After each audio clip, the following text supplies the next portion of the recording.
There's an eerie atmosphere out there tonight. Feels like a night for old friendships and new acquaintances. Oh, is anyone there? Hello, you gave me a start. You're a ElegantEmmy, right? You're gonna transform any second now? Or maybe not? Hey, Emmy! And hey, new customer?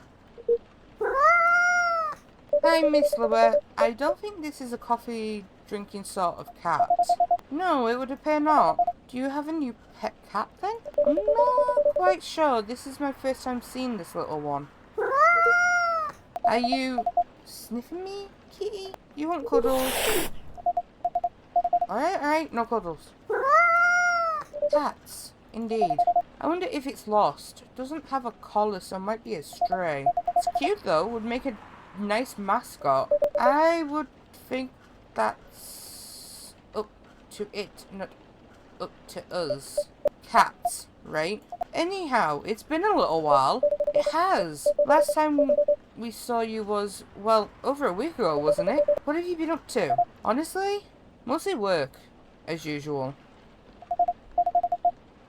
I won't lie, I'm pretty beat. Did you just leave the office? Yes. In my defense, I spent the last hour looking at wedding dresses on Tomoda Chill. Well, that sounds like fun, doesn't it? It's not unfun. That's a moderately enthusiastic response. How are the wedding preparations going? They're going. I might need a drink before I answer that. You certainly look like you could use something warm. Something warm and cozy, yes. Milky and soothing with just a bit of warm spice. I'm going to hit my pillow soon, so something that will help me sleep.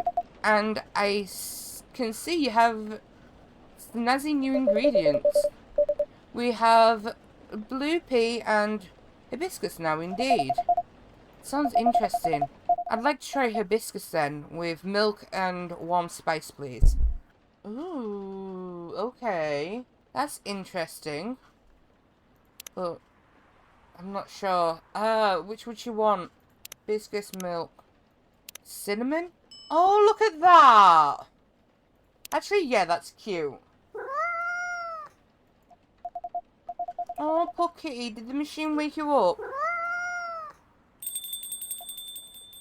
Here goes the mascot. Maybe it'll come back later. I bet it will. Cats always have reasons for their actions, even if they're rather mysterious ones. That's true. Anyhow, here's your drink, Miss Lower. Oh, this smells lovely. It also has a lovely colour.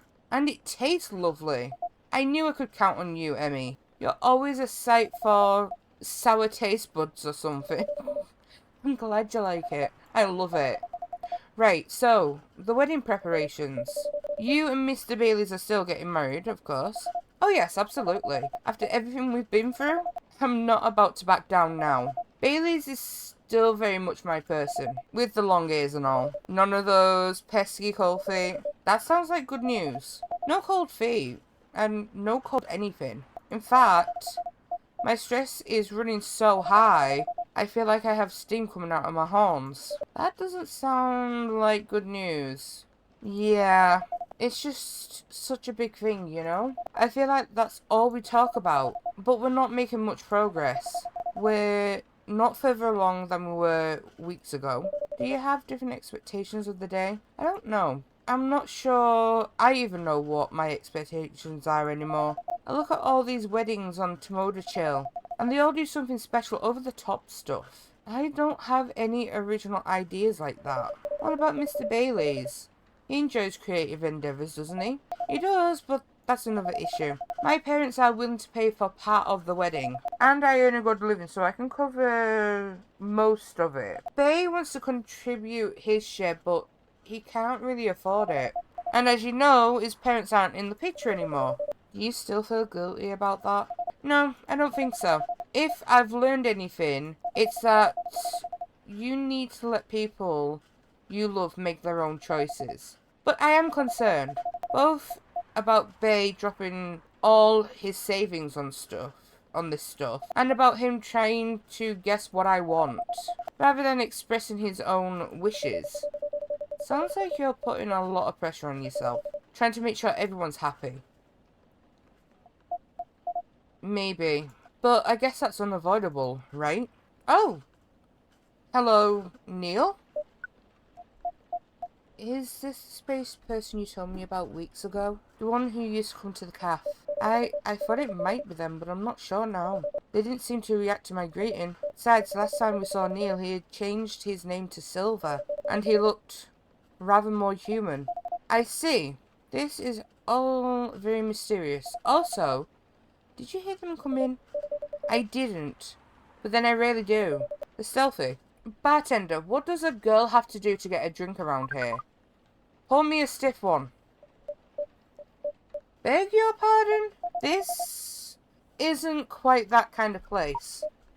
It isn't? Our research indicates that this is the way one should order a drink in a place of public consumption. It sounds like your research was based on orc westerns. Is there anything wrong with orc westerns? We rather enjoyed them. No, I guess not. They're just very different from reality. In what ways? That, it would take a very long time to answer that. I guess the better question is, how are they similar? How are they similar? You did say it was the better question. That's fair enough. I suppose the honest answer is, the way people feel emotions is similar. How they're ambitious and have dreams. How they want things, and sometimes get jealous of others. But also how they help each other out, and how they fall in love.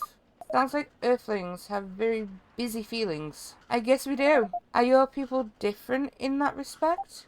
We are. Although we want things too. But it appears that Earthlings have at least 94.328% more emotions than we do. How do you distinguish between them all? To be honest, sometimes we don't. Reading others isn't easy. No, it's understanding ourselves for that matter. That adds some spice to life, I guess.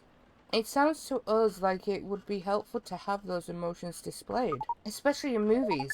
Perhaps you could write them at the top of the screen? Cinema from the 1920s would certainly agree with you. But, pardon me, you're not Neil, are you? Or Silver? Indeed, we are not. Our name is Amanda, so there are several of you here on Earth. There are a great many of us everywhere. Our average density is 3,450.45 per galaxy. But that is not the topic of our present conversation. No, you wanted a drink, didn't you? We do wish to absorb some liquid matter, yes. Similarly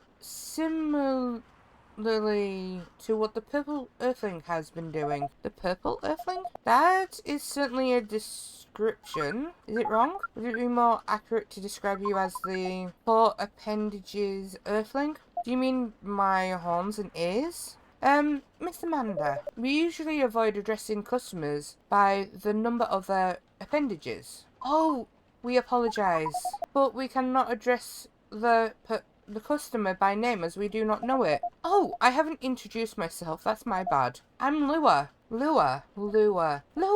Yes? It has a very pleasing sound.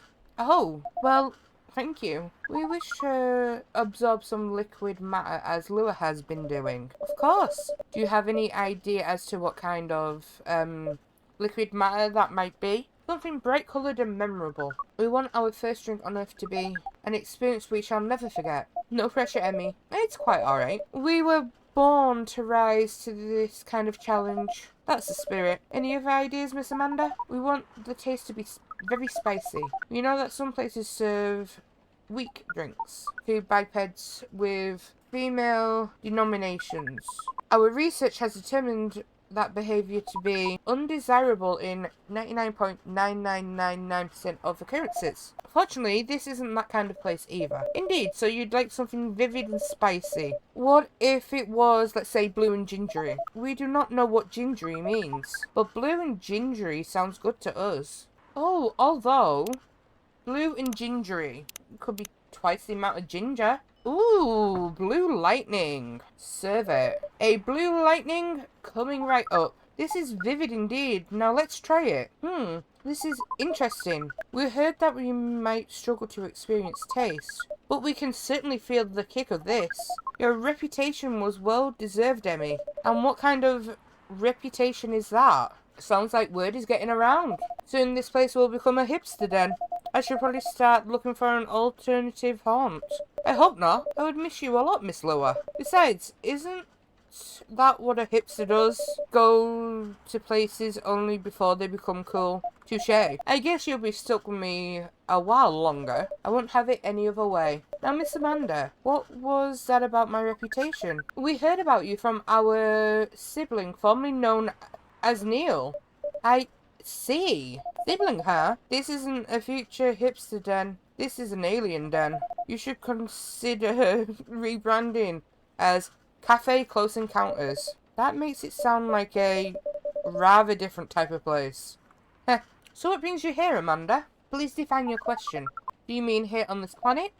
That too, but also here in this cafe. We're on this planet on a research and rescue mission. Is that like a search and rescue? Perhaps it's a mission to gather numbers for research, as well as to rescue our sibling. We are in this cafe to wait for them. We made an appointment, as is the custom here. They should arrive in 2 minutes, 3 seconds, and 12 milliseconds. Please pardon the roughness of our estimate.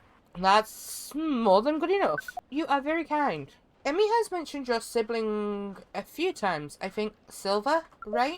Indeed. We are part of the same hive mind. A hive mind?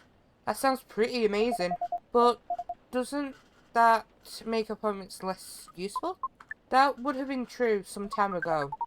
But Neil, now known as Silver, is becoming more human by the day. Their connection to the hive mind grows tenuous. Oh, that must feel a little lonely. Lose your connection to your family when you've been so close? Perhaps. What does it mean to be lonely? It's, when you think about other people and they're not here, and that makes you sad. It makes you feel like you have a weight on your chest. Like things that usually feel good to you lose a lot of their appeal. Thank you for your explanation. We think we see. We do not know. Perhaps it is a little lonely. We cannot answer this with more than 61% certainty. Oh, here he is.